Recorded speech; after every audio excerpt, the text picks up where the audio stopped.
और इसके पश्चात मैं अपनी टिप्पणी के लिए रविकांत जी को यहाँ आमंत्रित कर रहा हूँ। रविकांत जी CSDS से हैं और प्रतिमान के संपादक भी हैं। वे सिनेमा के सोशल साइंस पे हम उनका काम लगातार पढ़ते रहते हैं। वो सिनेमा के हवाले से कुछ अपनी बात कहेंगे। तो रविकांत जी को मैं बहुत सम्मान के साथ यहाँ आमंत्रित कर रहा हूँ अपनी बात रखने के लिए।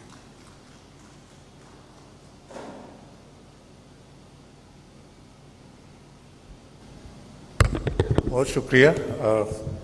कानपुर के प्रियंवल जी का धन्यवाद और संगमन टीम का, जो मुझे मुजफ्फरपुर की धरती तक लाने में सफल हुए। पहली बार मैं आया हूं और बहुत यहाँ, जबकि मेरे बहुत सारे मित्र यहाँ के हैं और कुछ तो मौजूद हैं सभागार में। गुरुजन भी मौजूद हैं जिनको पढ़ के इतना सीखा है। हिम्मत कर रहा हूँ कुछ बातें कहने की। मुझे लगता है मैं जो बात करने वाला हूँ वो सिनेमा को लेकर के ही करूँगा, लेकिन सिनेमा को पर्दे से परे देखूँगा मैं। सिनेमा कैसे पर्दे से परे जाता है, यानी बाकी माध्यम, प्रिंट माध्यम और रेडियो कैसे उसका इस्तेमाल करते हैं। सिनेमा कैसे उनका इस्तेमाल करता है दूर तक पहुँचने के लिए। सिनेमा सिर्फ दृश्य माध्यम नहीं है, श्रव्य माध्यम भी है।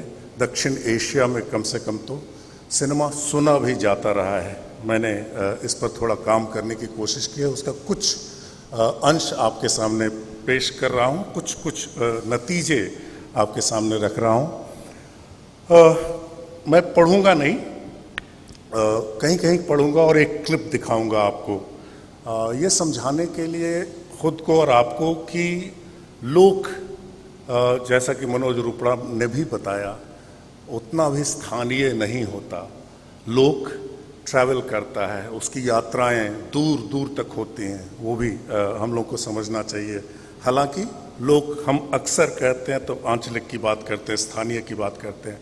मैं मीडिया संकुल समय में थोड़ा पीछे देखते हुए सिनेमा, जो कि एक कन्वर्जेंस मीडिया उस ज़माने का था, जैसे मोबाइल आज कन्वर्जेंस मीडिया है, तो क्या हो रहा था, सिनेमा को कैसे लोग अप्रिशिएट करते थे, उसमें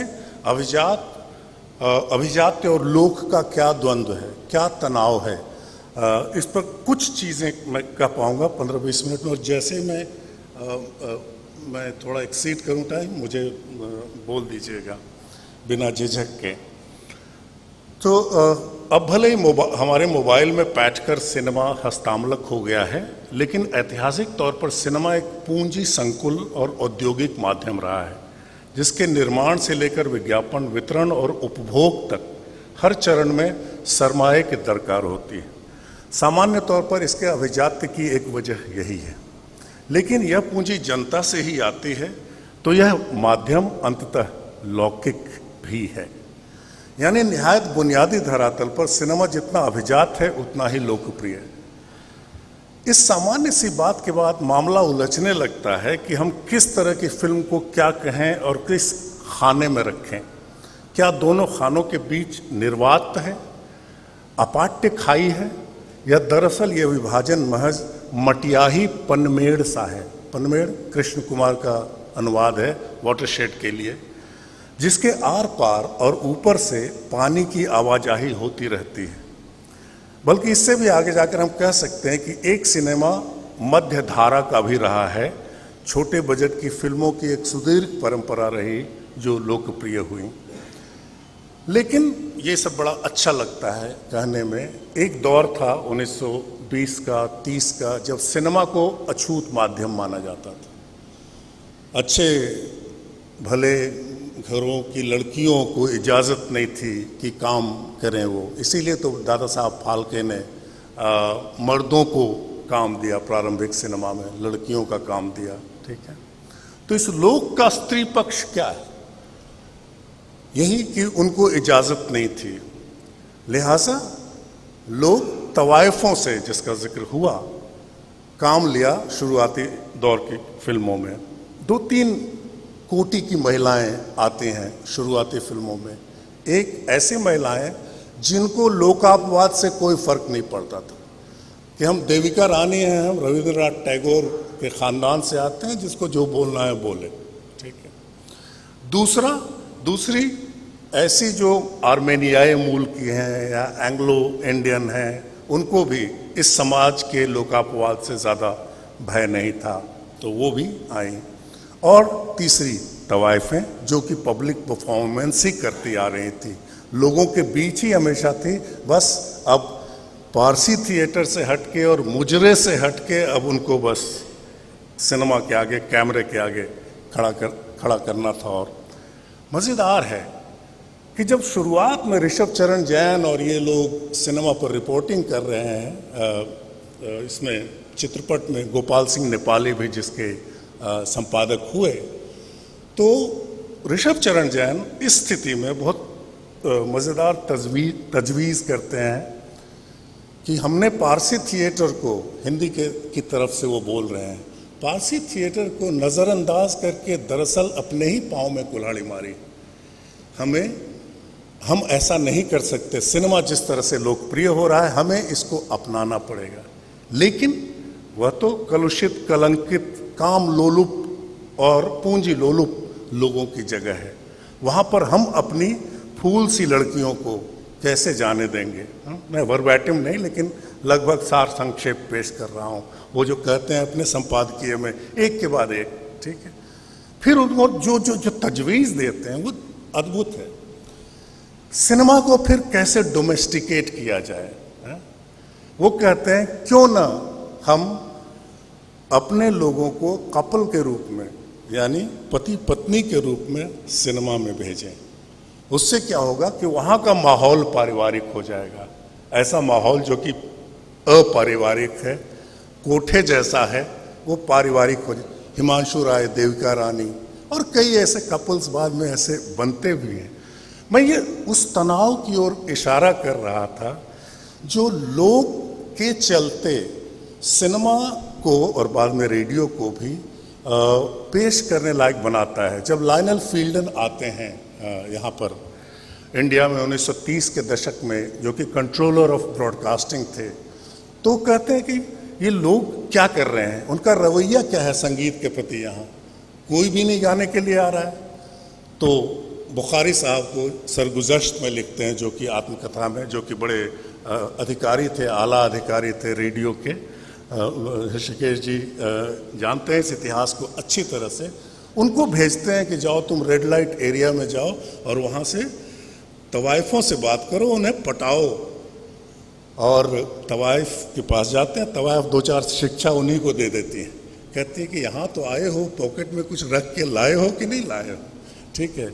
खैर, यहाँ की तमीज़ है, यहाँ की तहजीब है, वगैरह वगैरह। वापस आते हैं और वो बिल पेश कर देते हैं अपने ऑफिस में कि मैं गया था वहाँ। तो फिर बड़ा सा स्कैंडल हो जाता है कि ये तो बुखारी तवाइफों के पास गया था, जीबी रोड गया था, वगैरह वगैरह वगैरह, ठीक है। तो ये माहौल था। फिर धीरे धीरे तवाइफों के चलते रेडियो में प्रोग्रामिंग शुरू होती है। मज़े की बात यह है कि जब हम आज़ाद होते हैं और रेडियो तब तक चल निकलता है, उसी तरह से जैसे कि सिनेमा चल निकलता है, तो हम दोनों का शुद्धिकरण करने की कोशिश करते हैं। सरदार पटेल शुद्धिकरण करते हैं।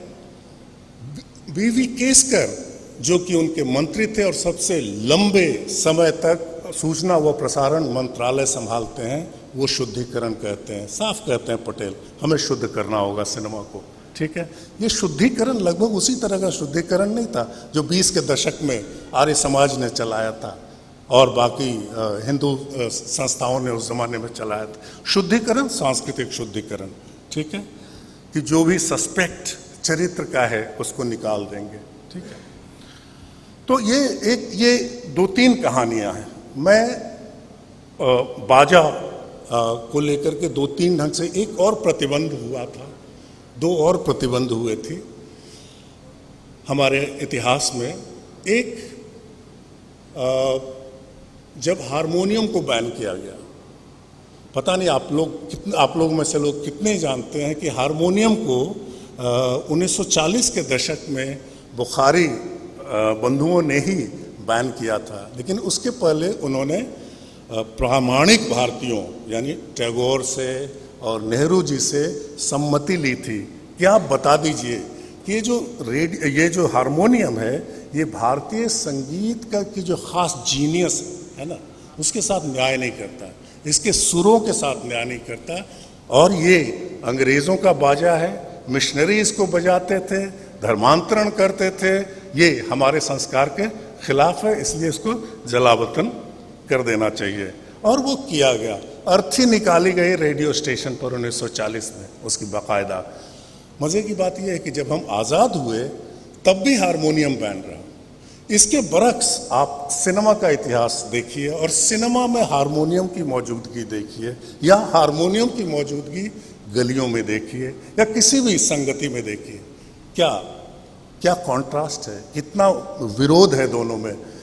वहाँ सहगल से लेकर मतलब शाहरुख खान तक और रणवीर कपूर तक और बीच में बाकी लोग हारमोनियम लगा करके पर्दे पर नजर आते हैं हारमोनियम बजाते हुए, लेकिन हमने बजने नहीं दिया हारमोनियम। 1970 के दशक पर रेडियो में रिकॉर्डेड हारमोनियम बज सकता था, लेकिन हारमोनियम बाजा नहीं बज सकता, तो वहाँ पर एक बैन। एक और प्रतिबंध हमने लगाया, ये इसके बारे में ज़्यादातर लोग जानते हैं, गाने बजाने हमने बंद कर दिए 1952 और 57 के बीच में। तो जिसका नतीजा यही हुआ कि लोग रेडियो सुनने लगे। फिर हमें 5 साल बाद होश आया, बहुत सारा रेवेन्यू लॉस होने के बाद और बहुत सारी बदनामी होने के बाद, तो हमने फिर विविध भारती नाम का चैनल शुरू किया, और फिर जिसको कि कमर्शियल बनाने में अगले 10 साल और लग गए। फिर पंडित नरेंद्र शर्मा, मशहूर कवि और आर्किटेक्ट जो थे आपके विविध भारती के, उन्होंने कहा सिने संगीत इंद्र का घोड़ा है और आकाशवाणी उसका सम्मान करती है। लेकिन इस नतीजे तक पहुंचने में इतने साल लगे और इतने साल बर्बाद हुए हमारे इतिहास में।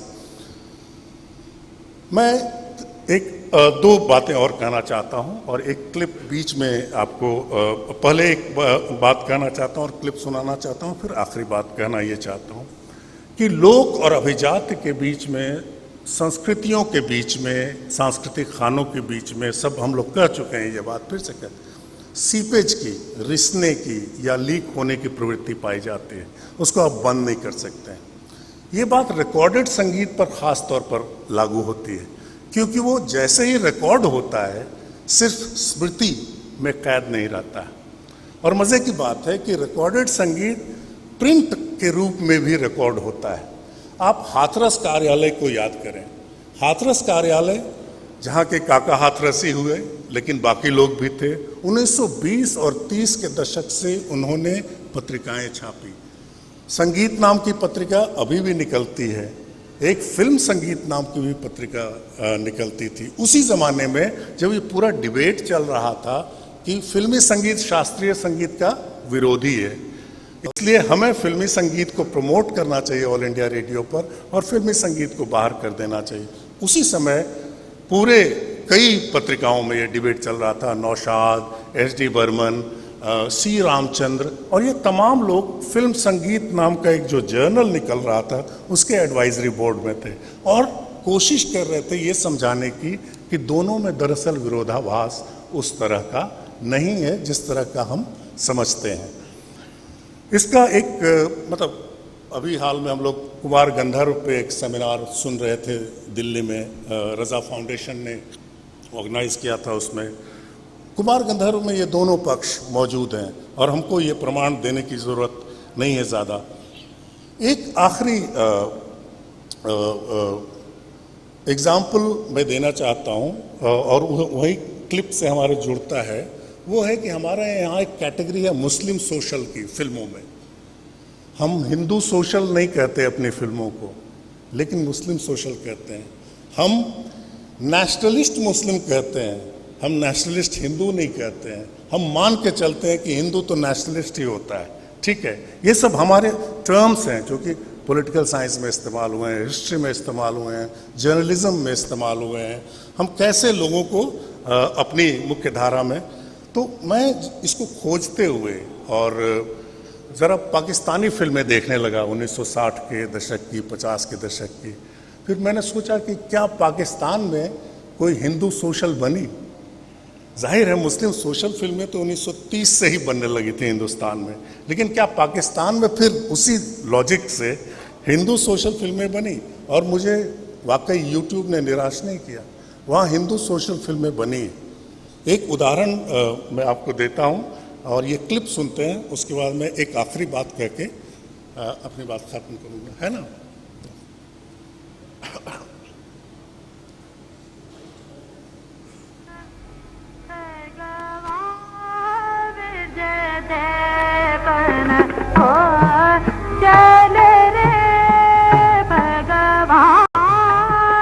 ये स्थापित गायक हैं और ये नवोदित गायिका है और ये हरा देती है अंततः इसमें उनको। मैं सिर्फ एक दिखाना चाहता था आपको, स्वाद देना चाहता था कि ये बहुत मशहूर बंद है, फगुआ है, फाग है, और इसको गाया है बड़े बड़े उस्तादों ने, भीमसेन जोशी ने भी गाया है, कई लोगों ने गाया है और गाते रहे। ये पाकिस्तान बनने के बाद पाकिस्तानी फिल्म में इसके बजने का क्या औचित्य था?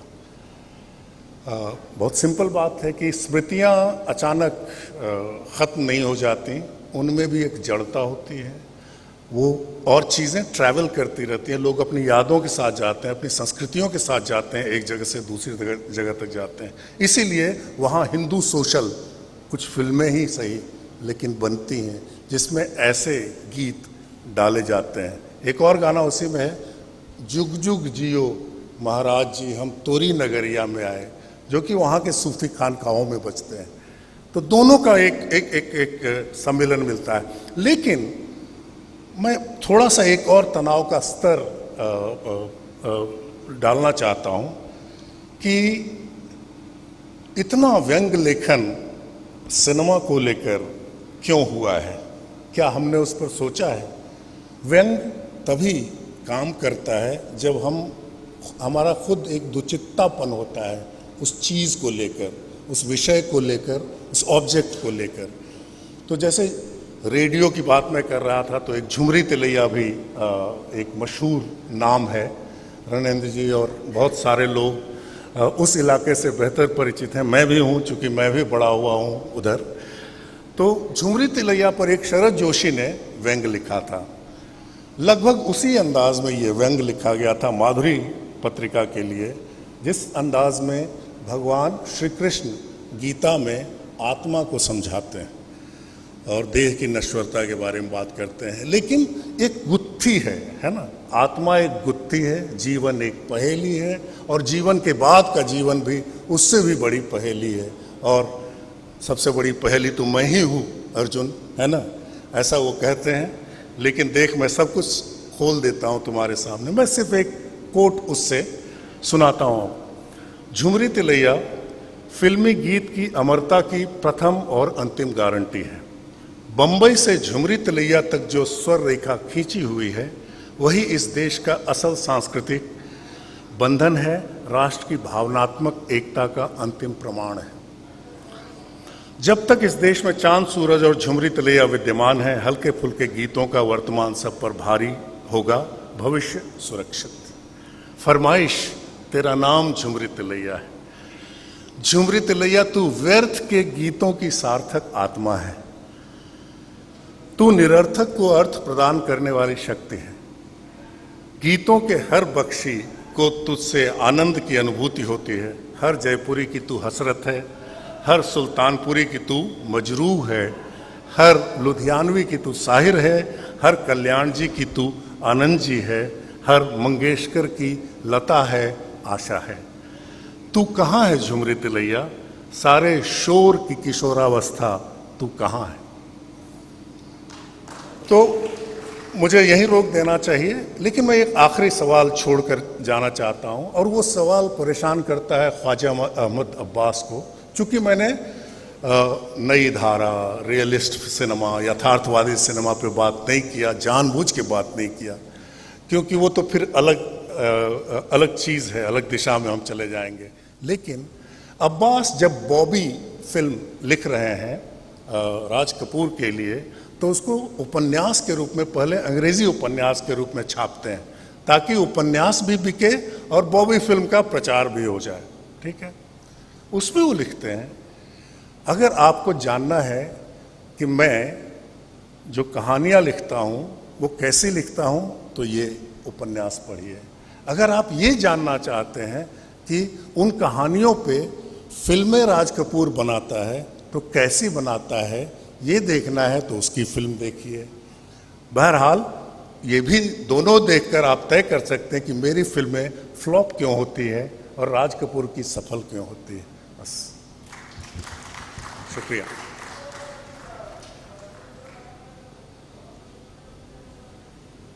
बहुत ही महत्वपूर्ण वक्तव्य था।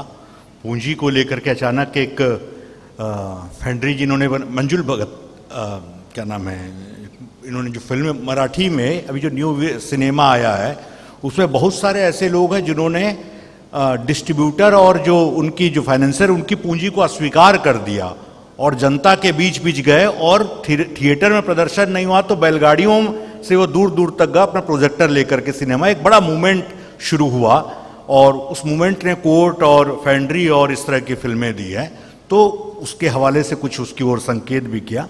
बहुत एक महत्वपूर्ण और सारगर्भित वक्तव्य हमने रविकांत जी का सुना।